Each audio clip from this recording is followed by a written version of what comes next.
¿Les ha pasado que un cliente los llama y les pide una cotización sobre un trabajo y ustedes no tienen una sola idea de cuánto cobrar? ¿Les ha pasado que muchas veces dan el precio más erróneo y se dan cuenta que al final el cliente podía pagarles más, que la embarraron y no firmaron un contrato y terminaron cotizando de la manera más terrible del mundo? Pues bueno, este es el momento de poder contestar esas preguntas. Bienvenidos a Mafia.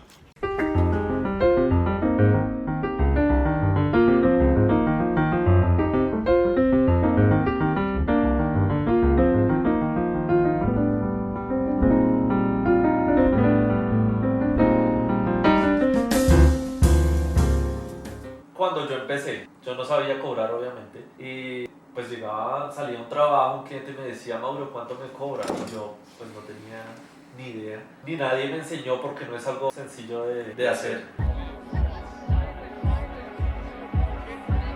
Pero necesitaba darle un precio o lo perdía. Pero entonces el temor de uno cuando está empezando es dar un precio alto, cuando uno no tiene un portafolio que sustente ese precio. Entonces, ¿qué hace? Pone un precio bajo y pues con eso empieza a crecer. Sí, total. El problema es que se empiece a acostumbrar a uno a esos precios y a los clientes. Una vez un cliente ha pagado, voy a decir cualquier cifra, 100 pesos por una foto, ya después subirle el precio es muy difícil. Y entonces puede que uno tenga todas las ganas de subir o se lo merezca, pero no lo sabe argumentar. Cuando no lo sabe argumentar, el cliente es el que gana y generalmente él es el que tiene el poder a la hora de negociar. Sí, y además, ¿cómo?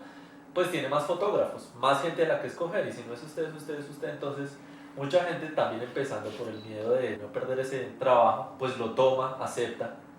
Y el problema es que sí va a tener trabajo, pero no va a tener dinero. No va a tener dinero. A mí me pasaba justamente eso en el sentido de ver a fotógrafos que me llamaban y me pedían como consejo de que les ayudara a cobrar. Incurrían en errores como decirme, ¿cuánto cobro por una campaña? ¿Y qué tiene la campaña? ¿Qué territorio va a cubrir? ¿En qué medios va a estar? ¿Solo redes? ¿Va a estar en vallas publicitarias? Todo el tema de derechos de imagen no lo tienen claro, no tienen idea de cuánto cobrar por fotos, el tipo de retoque. Son un millón de preguntas que la gente tiene todo el tiempo y lo único que se les ocurre es cuánto cobrar por una campaña en general. Nunca ninguna campaña se parece a la siguiente. Lo que pasa es que los fotógrafos y en general todos los que trabajamos en artes visuales no podemos tener un tarifario como lo tiene un taxista, por ejemplo. Porque el taxista tiene claro cuánto se gasta en gasolina en un recorrido, digámoslo así, cuánto vale su tiempo, pero nuestro trabajo tiene un montón de variables que es imposible tener un tarifario. Y han habido iniciativas donde organizaciones o grupos de fotógrafos o emprendedores han creado ciertos tarifarios para guiarse y eso ha servido un poquito, pero de todas maneras está muy lejos de la realidad sobre los trabajos que existen en el medio. Aparte de todo, nosotros los fotógrafos somos muy buenos estudiando todos los temas técnicos, la última cámara, el lente, los sensores, sobre otros fotógrafos sabemos un montón, pero no sabemos cómo manejar nuestro trabajo y no nos preocupamos, aparte de eso, de la parte financiera, administrativa, de cuál es el flujo de trabajo que uno tiene. Uno no es consciente de sus tiempos, del orden, y cuando le sale un trabajo con un cliente, uno no es capaz de preguntarle. Pues Totalmente. al principio, cuando uno es como un amateur, sencillamente quiere que le salga el trabajo, pero no es capaz de preguntarle al cliente para qué usar las fotos, no le pregunta cuándo me va a pagar, cómo me va a pagar. Es muy importante saber eso en el sentido de que si a uno lo llama un cliente, uno tiene que tener la claridad de que el trabajo de uno vale. Pero lo que está pasando ahorita muchísimo es que los profesionales están dando el trabajo por figurar en algo, ¿no? Porque su cara aparezca o porque digan que hicieron una campaña para fulanito, lo que hacen es que dan ese trabajo y es terrible. A mí me pasó una cosa tremenda ahorita y es que estaba haciendo una campaña para un diseñador y le digo, bueno, este es el precio. Le dije, ojo, y este es el precio para redes. Y me hizo caras y le dije, no, pues te estoy dando precio, buen precio. Le dije, además todavía no hemos aclarado en qué vas a usar las fotos, si vas a usar vallas, lo que sea, todo lo que hablamos hace un rato. Y me dice, uy, por eso es que a mí me gusta trabajar con gente joven porque le puedo pagar lo que yo quiera. Y no sabe nada de eso. Pues como hay fotógrafos que están empezando que no saben, pues sí, en últimas les sirve tener en su portafolio ese trabajo con el X diseñador para empezar, pero lo que está haciendo es un mal para su bolsillo, sus finanzas a futuro y con el cliente. Ese cliente ya nunca va a volver a pagar lo más. justo. Y lo otro es que los clientes tampoco tienen conocimiento sobre esto y es labor de uno como fotógrafo educarlos. Muchos clientes dicen, pues te pago con el crédito o con el tag en Instagram, y pues no, sencillamente los créditos tienen que hacer parte de las fotografías, no es un favor, no es que te pago con esto, es que tienen que hacer parte de las fotos porque de hecho dice en la ley que tienen que estar. Tal cual. ¿Sí? Entonces, pues si ahí dice no es algo que uno tenga que negociar, ya está. Yo tengo un amigo, por ejemplo, que tenía la premisa de que cuando él le cobraba a alguien, él decía siempre que le hiciéramos un descuento fuerte en el primer trabajo para que el cliente entrara a trabajar con nosotros y eventualmente le cobráramos lo justo. Eso desde luego jamás iba a pasar en la vida. Nunca firmaban un contrato, nunca le accedían absolutamente nada. Es que eso es un error además en el que uno cae porque los primeros clientes le dicen a uno, dame un buen precio que te voy a dar más trabajo. Hagamos que seguro vamos a seguir haciéndolo más adelante y nunca pasa nada. Yo opino que debe ser al revés. Total. Demuestre que está dándome mucho trabajo para yo a futuro hacer un descuento. Yo creo que es que esas dinámicas de negociación van evolucionando en la línea de tiempo de uno. Sí. Cuando uno está empezando tal vez puede hacer ciertas cosas, pero hay personas que empiezan regalando su trabajo para tener un portafolio, pero ya más adelante regalar un trabajo para un cliente me parece una vaina que no es concebible, o sea, eso no debería suceder. Nunca. O sea, ¿por qué le va a regalar el trabajo? Ya se supone que su trabajo vale un montón, su portafolio tiene un sustento que habla de lo que ha hecho, de las capacidades que tiene para cobrar.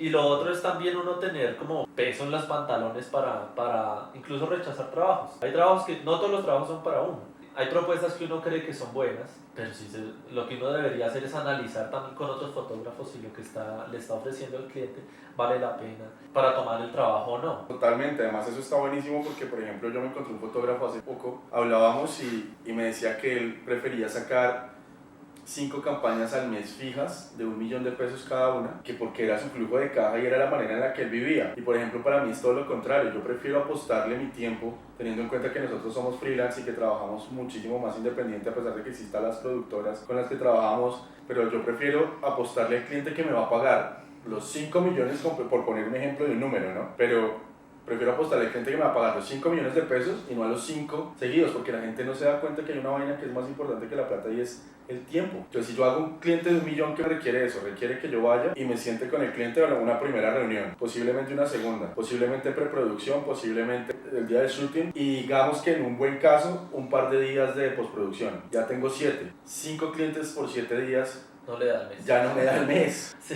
Y me gané 5 días. Le hace falta mes. Si hago un cliente nomás, puede que ese cliente sea una campaña más grande porque es de un precio mayor, pero trabajo, ¿cuánto? 15 días por los 5 millones de pesos. Y es empezar a creer dónde están realmente los clientes que van a pagar de verdad. Es que son dinámicas de las que yo creo que uno no es consciente hasta que se sienta y mete todos estos datos en una tabla de Excel a ver si vale la pena hacer todos estos trabajos o no. Eso es una cosa que me pasaba. Yo tenía preguntas todo el tiempo, que ahí es donde quiero que empecemos a hablar de Frilo. Para la gente que no sabe, pues Frilo es esa respuesta que vamos a tener, pero todo nació a partir de dudas que muchos tuvimos por mucho tiempo. Yo sé cuánto cobrar y cómo cobrar hace muchos años, pero yo no sabía cómo ordenarlo. Bueno, en este momento vamos a hacer un paréntesis y vamos a suscribirnos y a marcar la campanita de notificaciones. No se les olvide para ver cada 8 días un nuevo capítulo. Estamos hablando con Mauro González. Mauro González es fotógrafo, es un fotógrafo de publicidad, moda. Ha estado presente en proyectos para Caracol, para muchísimas revistas y medios del país. Es un colega y amigo y hoy nos está contando sobre Frilo, que es su plataforma, su app, en la que nos está ofreciendo, no solo a mí, sino a todos ustedes, la manera de entender cómo cobrar un trabajo. Y no solo cómo cobrarlo, sino todo lo que esto implica. Él es el creador de Frilo y bueno, está con nosotros hoy charlando. Yo ya sabía por simple lógica mía y experiencia, a partir del error, los porcentajes, que los derechos de imagen, que el territorio, que el tipo de retoque, donde estudié. Para cobrar una foto implica también saber que si le invertí tiempo de estudio, o en viajes, o en equipo, etcétera, etcétera, todo eso implica el precio. Pero yo no sabía cómo ordenarlo. Hasta que esa vez que nos conocimos, pues bueno, nos conocimos en Caracol mucho antes, pero la primera vez que tuvimos la oportunidad de hablar fue eso. Cuando usted me dijo que existía Frilo y yo vi Frilo, yo me volví loco. Yo flashé con Frilo. Porque Frilo me pareció la respuesta que todos necesitamos. ¿Cómo se inventó Frilo? Voy a contarle más o menos cómo ha sido la historia de Frilo. Nació un poco accidental. En el 2003 yo tenía ya, digamos, un cúmulo de deudas, básicamente de la universidad. Pero pues tenía un crédito con el ICETEX y crédito con un banco. El caso es que tenía muchas deudas y apenas me estaba dando la vida para vivir, pues para pagar mis cuentas. Y me tocó empezar a darme cuenta de en qué me estoy gastando la plata, cómo funciona el dinero de los bancos, cuánto necesito yo para vivir y todo este tema. A la vez yo estaba en fotografía y no sabía cuánto cobrar. Okay. Entonces, con el juicio de organizar todas mis cuentas de las deudas, sumado a los clientes me están preguntando cuánto cobrar y yo no quiero botarles un número a la loca. Y sin embargo tuve que hacerlo muchas veces porque a la mayoría nos tocó decir un número para ganarnos ese trabajo. Empecé a organizar todos los conceptos que debe tener uno en cuenta a la hora de realizar un trabajo y asimismo para cobrar. Si yo me gasté esto en la universidad, hablando de las deudas, debo tanto en la universidad, gasté tanto de tiempo en la universidad, me costó tanto dinero. Empezaste a hacer un cálculo, como de los tiempos que habías invertido en hacer ciertas cosas para poder generar costos. Si estudié 5 años y me costó X cantidad de dinero, significa que mi conocimiento vale tanto dinero. Es de alguna manera volver objetivo algo subjetivo como es el conocimiento, porque de todas maneras tengo el conocimiento para hacer fotografías y es el que utilizo para hacer fotografías. Significa que esto de alguna manera vale. Asimismo los equipos, entonces yo me voy a comprar una cámara, unos lentes, unos computadores, todas las herramientas y eso tiene una vida útil, tiene depreciación, tiene un costo, pagué impuestos. Es como los activos en una empresa. Exactamente. Entonces empecé a reunir todos estos conceptos y todo lo llevé a una tabla de Excel y eso es una fórmula que tiene como unas 20 páginas. Ok. Más o menos. Okay. Debe ser delicioso de mirarlo al principio. No, pues en realidad yo nunca me lo propuse, sencillamente yo quería saber cuánto cobrar. Entonces empezó eso a evolucionar y a especializarse muy en fotografía. Y resulta que yo empecé a socializar esta misma información con amigos. Y ellos empezaron a preguntarme, venga Mauro, ¿cuánto cobro por esto? Y yo les ayudaba, vea, más o menos tanto. Y les empezó a funcionar. Hasta que, para ser sincero, me estaba cansando ya de responderle a mis amigos cuánto cobrar. Y dije, pasa igual, sí, pues más fácil, voy a escribir en mi página web cómo estoy cobrando. Entonces escribí en mi página web básicamente un plan detallado de lo que yo estaba haciendo en Excel. Y resulta que esta información se viralizó. Alrededor de unas 350.000 personas pudieron leer este artículo. Utilizaron este modelo en diferentes páginas como en España, en Chile, en Argentina, en México. Era para que el que viera esto entendiera realmente lo que estaba haciendo. Entonces la gente se ponía de verdad a seguir el paso a paso del blog para saber cuánto cobrar. Era un rollo porque nunca lo iban a lograr debido a que en realidad era demasiada información. Y eso fue evolucionando. Lo que fue de ese blog que ya han pasado 6 años, la ecuación de Frilo tiene una evolución muy grande. Y por ejemplo, cuéntame reacciones que haya tenido la gente con Frilo. Bueno, antes de que existiera Frilo, o sea, con esta ecuación, un mexicano leyó el blog, escribió una historia personal muy bonita, diciendo que él recién había dejado embarazada a su novia y su novia tenía temor de estar con un fotógrafo porque el fotógrafo pues no tenía ingresos fijos, o sea, tal vez era demasiado hippie, sí, me encanta la fotografía, pero no sé cómo vivir de eso. Yo creo que mi mamá piensa que yo iba a ser fotógrafo de iglesia sin ofender a los fotógrafos. O el de la llama. El de la llama, bueno, y entonces. Me escribió esta historia y me pareció bonito que a través del texto yo le ayudara a él a que él organizara un poco sus finanzas de cómo cobrar. Tiempo después, ya cuando existía Frilo, me volvió a escribir el fotógrafo mexicano diciendo que Frilo le ha ayudado realmente mucho en cuanto cobrar por su trabajo, en llevar unas finanzas organizadas, argumentar el costo de una fotografía ante su cliente. Y así han habido más personas, me han escrito muchas diciendo que de verdad eso les ha ayudado y les ha dado herramientas para poder trabajar ante un cliente. Además porque también ayuda a proteger un montón todo el tema de derechos. Eso es un tema súper complicado. Eso es algo legal que se supone que saben es los abogados. Pero los abogados no se meten en fotografía tampoco. Eso es una rama del derecho que es propiedad intelectual básicamente. Así es. O sea, sí hay abogados especializados en esto, pero no precisamente ayudando a fotógrafos. Porque pues un fotógrafo no es una empresa grande que le genere mucho dinero. A no ser que demande. Sí, pero son muy pocos los que lo hacen. Claro, es así. Porque son muy pocos los que conocen sus derechos también. Exacto, sí, que no tienen ni idea que existen los derechos. El fotógrafo no sabe todos estos temas legales y la aplicación de alguna manera se los brinda. Le pregunta cosas sobre cómo van a utilizar sus fotos. Básicamente, usted qué tanto va a ceder a quien le está pagando por las fotografías, que eso también está en los derechos de autor. Y de hecho, con la actualización que va a venir más adelante en la aplicación,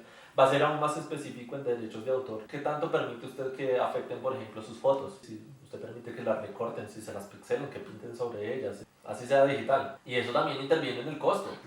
Y también hay clientes grandes que tienen plata, pero son muy malos clientes. Por ejemplo, que te contratan a ti, Camilo, vamos a hacer este trabajo, listo. Cuando vas a pagar, te pagan a un año. Creo que uno no se merece eso, uno no tiene que trabajar con esos clientes. Es terrible. Uno mira, bueno, ya no existe, el directorio.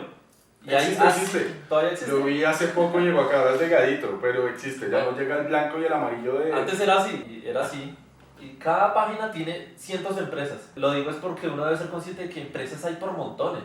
Y hay clientes por montones. Entonces rechazar uno no pasa nada, hay más.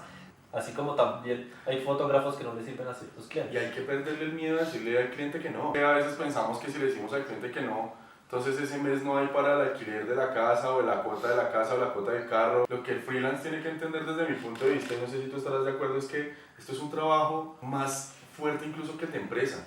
Esto es levantarse uno temprano y estar uno buscando los clientes. Y más fuerte que el de empresa porque es que uno es el fotógrafo, la secretaria, el mensajero, el que hace un montón de cosas que le toca. Yo tuve la experiencia hace poco que me llamaron de una agencia de publicidad a decirme que se hacían unas fotos para Zara y apenas me dijeron Zara me emocionó un montón porque en América el último que había hecho campaña era Steve Meisel y yo dije no puedo creer que me estén llamando a mí para hacer Zara. Cuando me dicen la perla de la vida y dicen no hay presupuesto, te damos ropa.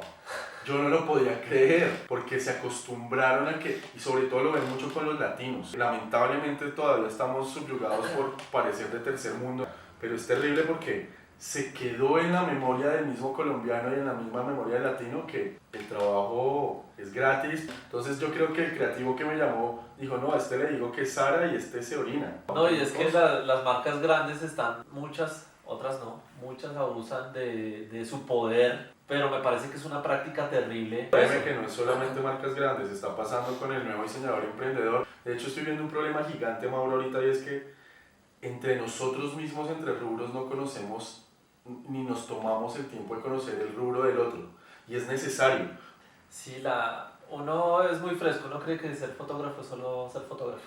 O sea, tomar fotos. Tomar fotos, es verdad. No, uno tiene que hacer muchas otras cosas y obviamente hacer fotos, pero si no las va a hacer al menos sepa de qué hablan, sepa sobre temas legales, sepa sobre la industria en general, sepa negociar, sepa sobre marketing, tecnología, tiene que saber sobre muchas cosas. Así se dedique solo a tomar fotos. Sobre todo ahorita que la información la exposición es muy grande, o sea, claro. No, si uno no sabe es porque no se le da la gana, porque ahí está internet, uno googlea, por ejemplo, derechos de autor. Uno puede ir a la Dirección Nacional de Derechos de Autor y hacer todas las preguntas que se le ocurran, hacen talleres gratuitos. Las fotos, yo no sabía de eso, pero por ejemplo, una vez uno ha hecho fotografías, ya están protegidas. Protegidas es que son suyas y solo suyas, no hay que ir a registrarlas. En otros países creo que sí toca ir a registrar, acá en Colombia no. ¿Eso qué significa? Que acaba de hacer esta foto, clic, alguien se la robó. Usted puede decir esa foto es mía. Ellos no se meten en temas subjetivos como si es una foto bonita, si es fea, si está desenfocada, si tiene muchos píxeles, sino es suya. Una historia que me sucedió a mí sobre una foto básica que era una mano de un niño. Esa foto la empezaron a utilizar unas empresas y yo la tenía registrada en derechos de autor y gracias a esa foto pude reclamar, la verdad, bastante dinero solamente porque la estaban utilizando sin autorización. Maravilloso eso. Sí, entonces eso es algo que uno tiene. No, y te ayuda a cuidarte un montón como lo que te contaba. Que me pasó con la celebridad esta. Hacemos las fotos en Nueva York y de repente las fotos que iban destinadas para un medio terminan siendo utilizadas como publicidad para una agencia de viajes. Es terrible porque cada vez que este tipo de cosas pasan, si no conocemos nuestros derechos, pues obviamente dejamos que nos pasen por encima. Y ahí hay algo muy grave y es que, por ejemplo, esta persona está cometiendo un error gravísimo, metiendo en problemas a otra empresa que tampoco sabe, porque esta empresa recibe la fotografía y la utiliza. Pero resulta que esa fotografía es tuya. Claro, aparece ella en la foto, entonces de alguna manera también tiene derechos, eso se llama derechos conexos. Pero la foto es de Camilo. Esta empresa que utilizó la foto debería pedirte autorización a ti para utilizar la foto y pues seguramente pagar por el uso. Como no pasó eso, la celebridad en este caso estaría metiendo en un problema a la empresa y ella cree que está haciendo un favor. Ay, mira, me tomaron esta foto linda. Está armando un rollo tenaz. Entonces lo más fácil es hacer las cosas al derecho, es decir, Camilo, tal empresa va a utilizar esta foto, pues habla con ellos, negocia, que te paguen, no sé, algún trato que quieran hacer, a lo mejor te dan viajes, eso tampoco es pecado, ¿no? Los viajes pueden ocurrir, o me pagan por mi trabajo, eso también se puede hacer, pero lo correcto es hacer las cosas al derecho. Maravilloso. Si les gusta este video, suscríbanse, activen la campanilla de notificaciones y nada, loco, gracias por la onda. Qué chimba de conversación, güey. Bueno, no, que se repita. Si quedó grabado.